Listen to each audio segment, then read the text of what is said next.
സൗമ്യയുടെ അമ്മ നമുക്കൊപ്പം ചേരുന്നുണ്ട്. നമസ്കാരം അമ്മ. വളരെ വേദനിപ്പിക്കുന്ന ഒരു വാർത്തയാണ്.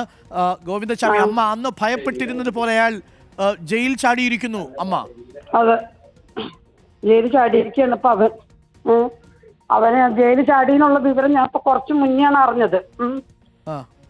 അപ്പൊ ഞാൻ പറയുന്നത് ഇത്രയും വലിയൊരു സുരക്ഷിതമായ ഇത്രയും വലിയൊരു ജയിലില് ഇപ്പം പുറത്ത് ചാടുമ്പോഴത്തേക്ക് അവനൊരു സപ്പോർട്ട് ഇല്ലാതെ അവൻ ചെയ്യൂത്.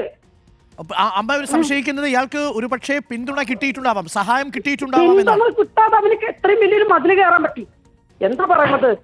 അതെ, മാത്രമല്ല ഒരു ജനൽ കമ്പി മുറിച്ച് തുണി ഉപയോഗിച്ച് വടമായിട്ട് കെട്ടിയൊക്കെയാണ് ഇയാൾ കയറിയത്. കൈപ്പത്തി ഇല്ലാത്ത ഒരാൾ. അവന് രക്ഷപ്പെടാൻ ഈ പറഞ്ഞോട്ടുള്ള കൈപ്പത്തി ഒന്നും വേണ്ട. ഇത്രയും വലിയൊരു ക്രൂരത എന്റെ മകളോട് ചെയ്തതല്ലേ. അതല്ല, പക്ഷെ ഈ ജയിലിൽ ചാടണമെങ്കിൽ, കണ്ണൂര് ജയിലിൽ ചാടണമെങ്കിൽ അവനും ഒരാൾ സപ്പോർട്ട് ഇല്ലാതെ അത് സംഭവിക്കില്ല. അത് ഉറപ്പാണ്. നീ എവിടെ വരെ അതായാലും വേണ്ടി അത് ഇക്കണ്ട പോലീസുകാരും പട്ടാളം ഇതും അതിൻ്റെ ഉള്ളിൽ ഈ പുള്ളികൾക്ക് കാവലല്ലേ. ഇവൻ ഇത്രയും വലിയൊരു ക്രൂരതത്തിൻ്റെ ഉള്ളിൽ ചെയ്യണത് ആരും കണ്ടില്ലേ? വലിയ ചോദ്യമാണത്. കാരണം രാവിലെ 1 മണിക്കൊക്കെ ഇയാളെ പോലെ ഒരു കൊടും കുറ്റവാളി എല്ലാവർക്കും അറിയാം. ഇയാൾ മാറുന്നതേയില്ല, ഇയാളുടെ സ്വഭാവം മാറുന്നതേയില്ല.